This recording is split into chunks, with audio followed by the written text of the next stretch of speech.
I wish we'd stayed. But I understand why we left. My mom ended up leaving everything behind. What happened that night had been coming for a long time. Maybe it should have come sooner.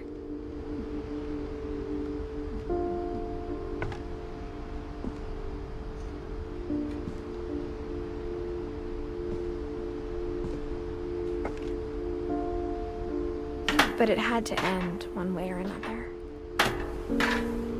All that's left now is to tell you about that last night.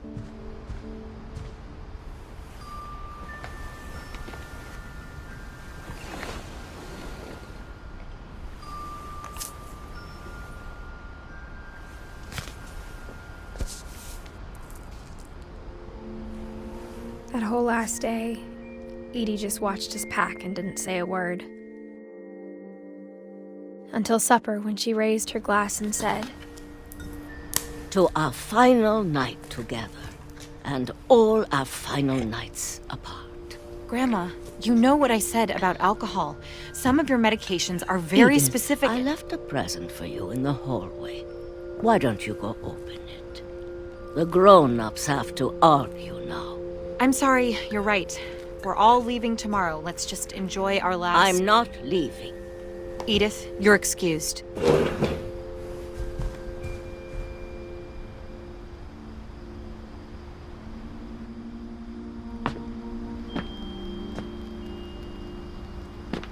the power had been shut off that morning, but Edie always had plenty of candles. When my mom sealed the library, I don't think she knew about the other entrance. Or that Edie had a key to it.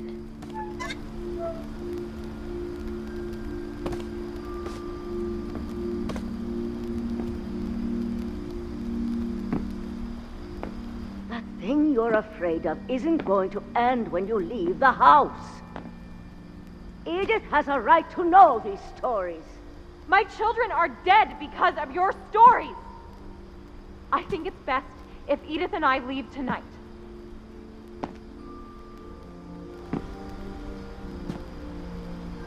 We'll have the nursing home send a van for you in the morning, okay?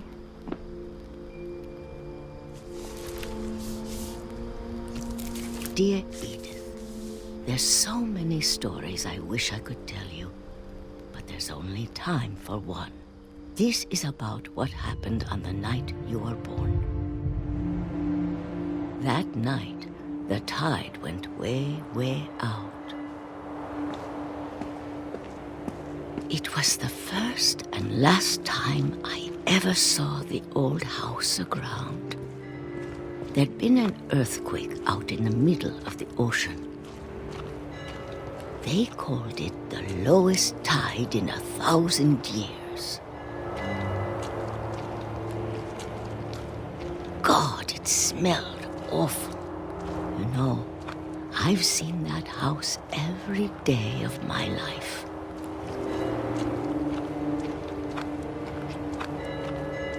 But I never thought I'd go back to it. When the fog rolled in, I lost my way.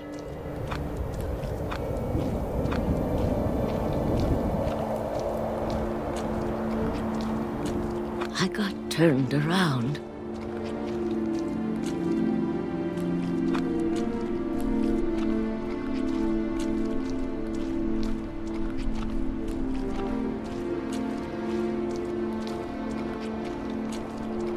For a while, I wandered.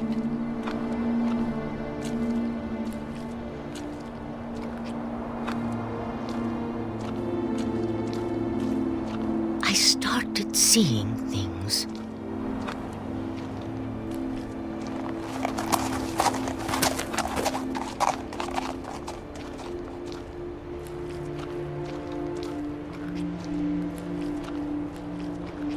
Things I'd forgotten had ever existed.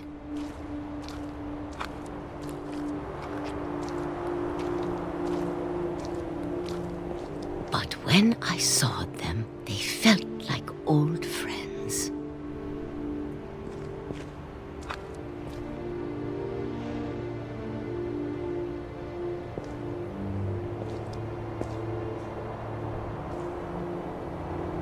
That night, a lot of things came back to me.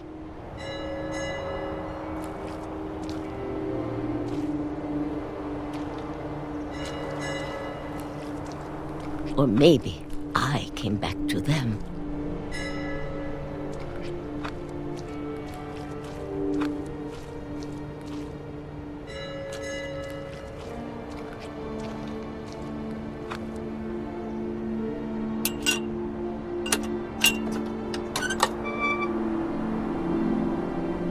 Things I can't explain, but that I need you to try and... Edith, what are you doing in here?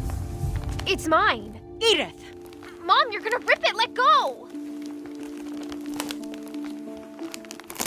I kicked and screamed, but Mom dragged me to the car.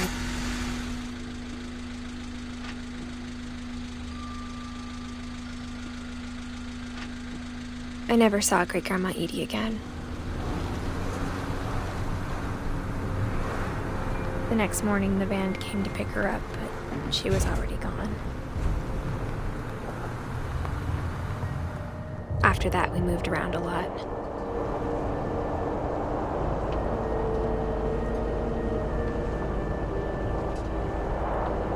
We both tried to make the best of it.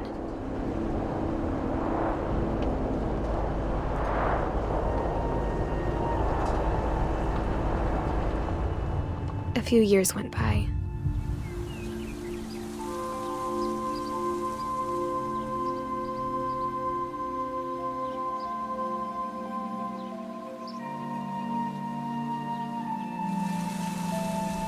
My mom didn't like to talk about it, but she started getting sick a lot. The rest happened pretty quickly.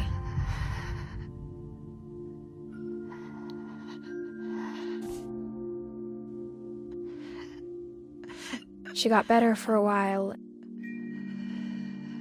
and then she didn't.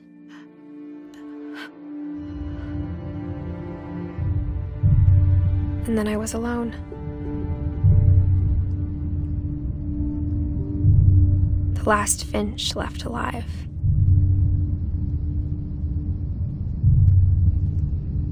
Until I found out about you. I'm still not sure what to tell you about all this. If we lived forever, maybe we'd have time to understand things. But as it is, I think the best we can do is try to open our eyes and appreciate how strange and brief all of this is.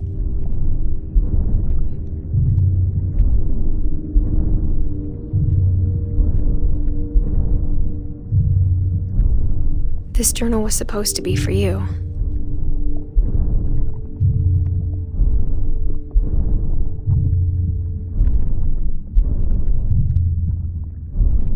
But now I hope you'll never see it.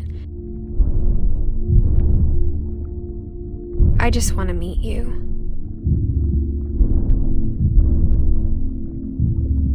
And tell you all these stories myself.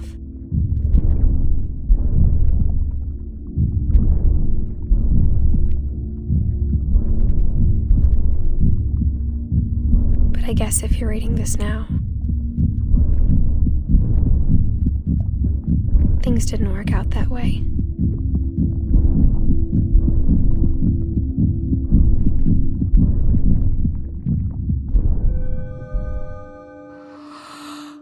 This is where your story begins. I'm sorry I won't be there to see it. It's a lot to ask, but I don't want you to be sad that I'm gone. I want you to be amazed that any of us ever had a chance to be here at all.